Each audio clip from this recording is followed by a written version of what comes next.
భగవద్గీతలో 11వ అధ్యాయము విశ్వరూప సందర్శన యోగము. దీనిని పారాయణ చేసినా విన్నా అద్భుతమైన ఫలితాలనిస్తుంది. ఇది సగుణ రూప వర్ణన కాబట్టి, ఆ విరాట్ రూప వర్ణన కాబట్టి ధర్మార్థ కామమోక్షాలన్నీ సిద్ధిస్తాయి. శ్రీ గురుభ్యో నమః. श्रीपरमात्मने नमः. अथ एकादशोऽध्यायः विश्वरूपसन्दर्शनयोगः. अर्जुन उवाच मदनुग्रहाय परमं गुह्यमध्यात्मसंज्ञितं यत्त्वयोक्तं वचस्तेन मोहोऽयं विगतो मम. भवाप्ययौ हि भूतानां श्रुतौ विस्तरशो मया त्वत्तः कमलपत्राक्ष माहात्म्यमपि चाव्ययम्. एवमेतद्यथार्थत्वम् आत्मानं परमेश्वर द्रष्टुमिच्छामि ते रूपम् ऐश्वरं पुरुषोत्तम. मन्यसे यदि तच्छक्यं मया द्रष्टुमिति प्रभो योगेश्वर ततो मे त्वं दर्शयात्मानमव्ययम्. श्रीभगवानुवाच पश्य मे पार्थरूपाणि शतशोऽथसहस्रशः नानाविधानि दिव्यानि नानावर्णाकृतीनि च. पश्यादित्यान् वसून् रुद्रान् अश्विनौ मरुतस्तथा बहून्यदृष्टपूर्वाणि पश्याश्चर्याणि भारत. इहैकस्थं जगत्कृत्स्नं पश्याद्य सचराचरं मम देहे गुडाकेश यच्चान्यद्द्रष्टुमिच्छसि न तु मां शक्यसे द्रष्टुम् अनेनैव स्वचक्षुषा. दिव्यं ददामि ते चक्षुः पश्य मे योगमैश्वरम्. सञ्जय उवाच एवमुक्त्वा ततो राजन् महायोगेश्वरो हरिः दर्शयामास पार्थाय परमं रूपमैश्वरम्. अनेकवक्त्रनयनम् अनेकाद्भुतदर्शनम् अनेकदिव्याभरणम् दिव्यानेकोद्यतायुधम् दिव्यमाल्याम्बरधरम् दिव्यगन्धानुलेपनम् सर्वाश्चर्यमयं देवम् अनन्तं विश्वतोमुखम्. दिवि सूर्यसहस्रस्य भवेद्युगपदुत्थिता यदि भाससदृशी सा स्यात् भासस्तस्य महात्मनः. तत्रैकस्थं जगत्कृत्स्नं प्रविभक्तमनेकधा अपश्यद्देवदेवस्य शरीरे पाण्डवस्तदा. ततः स विस्मयाविष्टः हृष्टरोमा धनञ्जयः प्रणम्य शिरसा देवं कृताञ्जलिरभाषत. अर्जुन उवाच पश्यामि देवांस्तव देवदेहे सर्वांस्तथा भूतविशेषसङ्घान् ब्रह्माणमीशं कमलासनस्थं ऋषींश्च सर्वानुरगांश्च दिव्यान् अनेकबाहूदरवक्त्रनेत्रं पश्यामि त्वा सर्वतोऽनन्तरूपं.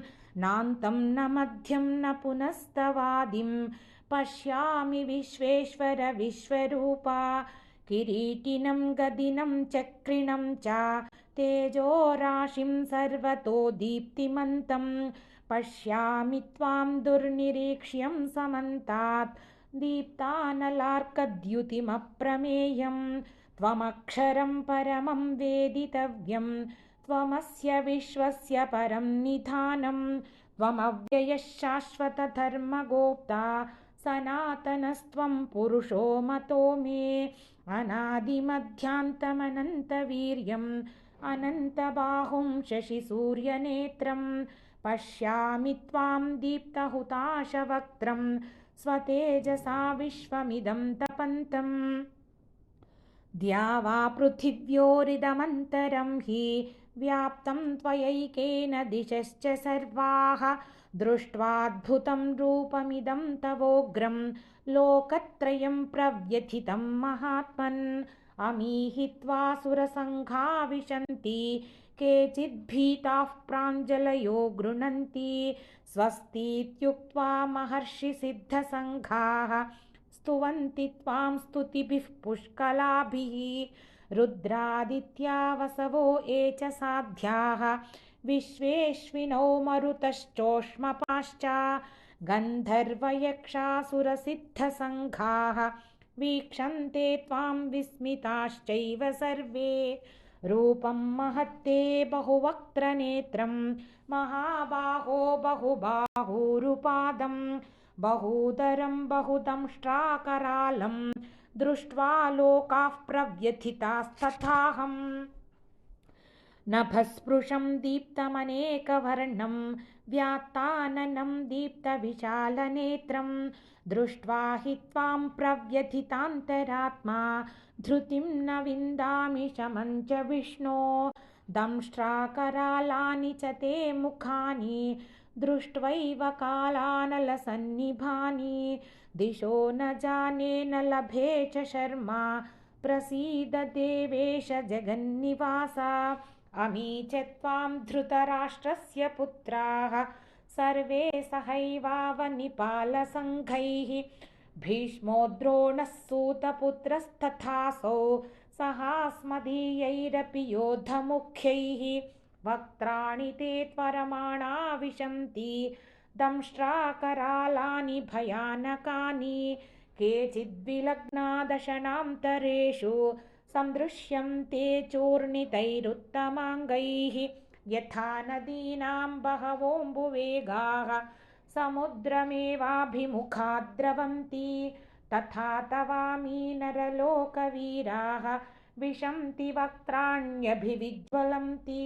यथा प्रदीप्तं ज्वलनं पतङ्गाः विशन्ति नाशाय समृद्धवेगाः तथैव नाशाय विशन्ति लोकाः तवापि वक्त्राणि समृद्धवेगाः लेलिह्यसेऽग्रसमानः समन्तात् लोकान् समग्रान् वदनैज्ज्वलद्भिः तेजोभिरापूर्य जगत्समग्रं भासस्तवोग्राः प्रतपन्ति विष्णो आख्याहि मे को भवानुग्ररूपः नमोऽस्तु ते देववर प्रसीद विज्ञातुमिच्छामि भवन्तमाद्यं न हि प्रजानामि तव प्रवृत्तिं श्रीभगवानुवाच कालोऽस्मि लोकक्षयकृत् प्रवृद्धः लोकान् समाहर्तुमिह प्रवृत्तः ऋतेऽपि त्वा न भविष्यन्ति सर्वे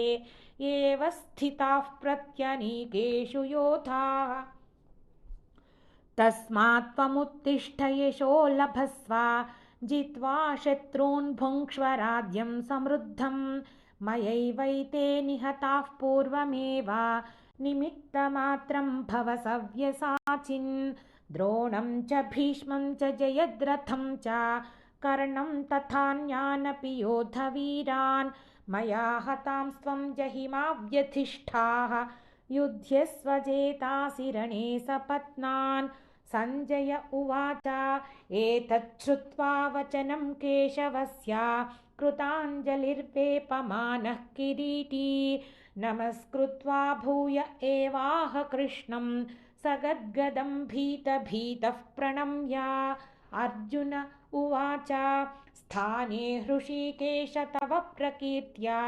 जगत्प्रहृष्यत्यनुरज्यते च रक्षांसि भीतानि दिशो द्रवन्ति सर्वे नमस्यन्ति च सिद्धसङ्घाः कस्माच्च तेन न मेरन्महात्मन् गरीयसे ब्रह्मणोऽप्यादिकर्त्रे अनन्तदेवेश जगन्निवास त्वमक्षरं सदसत्तत्परं यत् त्वमादिदेवः पुरुषः पुराणः त्वमस्य विश्वस्य परं निधानं वेत्तासि वेद्यं च परं च धाम त्वया ततं विश्वमनन्तरूपा वायुर्यमोऽग्निर्वरुणः शशाङ्कः प्रजापतिस्त्वं प्रपितामहश्च नमो नमस्तेऽस्तु सहस्रकृत्वः पुनश्च भूयोऽपि नमो नमस्ते नमः पुरस्तादथ पृष्ठतस्ते नमोऽस्तु ते सर्वत एव सर्वा अनन्तवीर्यामितविक्रमस्त्वं सर्वं समाप्नोषि ततोऽसि सर्वः सखेति मत्वा प्रसभं यदुक्तं हे कृष्ण हे यादव हे सखेति अजानता महिमानं तवेदं मया प्रमादात् प्रणयेन वापि यच्चापहासार्थमसत्कृतोऽसि विहारशय्यासनभोजनेषु एकोऽथवाप्यच्युत तत्समक्षं तत्क्षामये त्वामहमप्रमेयं पितासि लोकस्य चराचरस्य त्वमस्य पूज्यश्च गुरुर्गरीयान् न त्वत्समोऽस्त्यभ्यधिकः कुतोऽन्यः लोकत्रयेऽप्यप्रतिमप्रभावा तस्मात् प्रणम्य प्रणिधाय कायं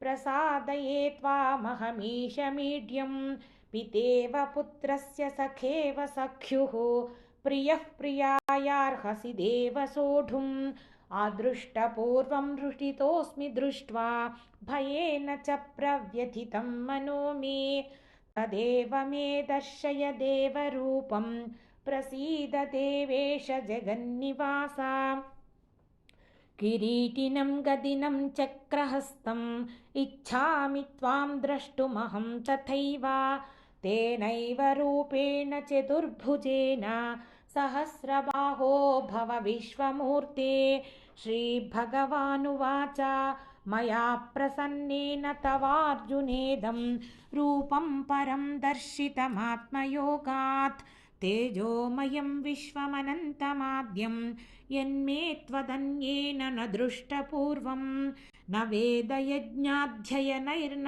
दानैः न च क्रियाभिर्न तपोभिरुग्रैः एवं रूपश्शक्य अहं नृलोके द्रष्टुं त्वदन्येन कुरु प्रवीरा मा ते व्यथा मा च विमूढभावः दृष्ट्वा रूपं घोरमीदृङ्ममेदं व्यपेतभिः प्रीतमनाः पुनस्त्वं तदेव मे रूपमिदं प्रपश्य सञ्जय उवाच इत्यर्जुनं वासुदेवस्तथोक्त्वा स्वकं रूपं दर्शयामास भूयः आश्वासयामास च भीतमेनं भूत्वा पुनः सौम्यवपुर्महात्मा अर्जुन उवाच दृष्ट्वेदं मानुषं रूपं तव सौम्यं जनार्दन इदानीमस्मि संवृत्तः सचेताः प्रकृतिं गतः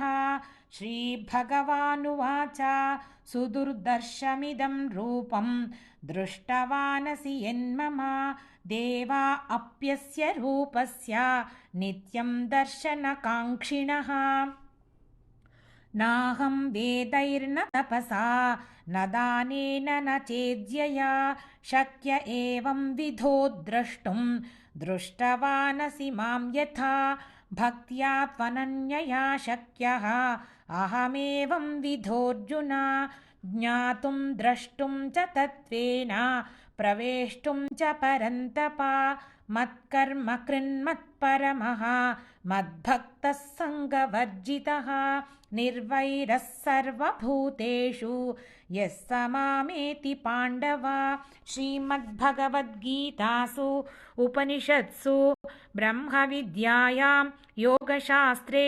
श्रीकृष्णार्जुनसंवादे विश्वरूपसन्दर्शनयोगो नाम 11 सर्वं श्रीकृष्णचरणारविन्दार्पणमस्तु यदक्षरपदभ्रष्टं मात्राहीनं तु यद्भवेत् तत्सर्वं क्षम्यतां देवा నారాయణ నమోస్తుతే ఈ విశ్వరూప సందర్శన యోగ పారాయణని ప్రతిరోజు వీలు కాకపోయినా ఏకాదశి పౌర్ణమి ఇలాంటి శుభతిథుల్లో చేస్తే ఎంతో పుణ్యం కలుగుతుంది ధర్మార్థ కామ మోక్షాలు సిద్ధిస్తాయి.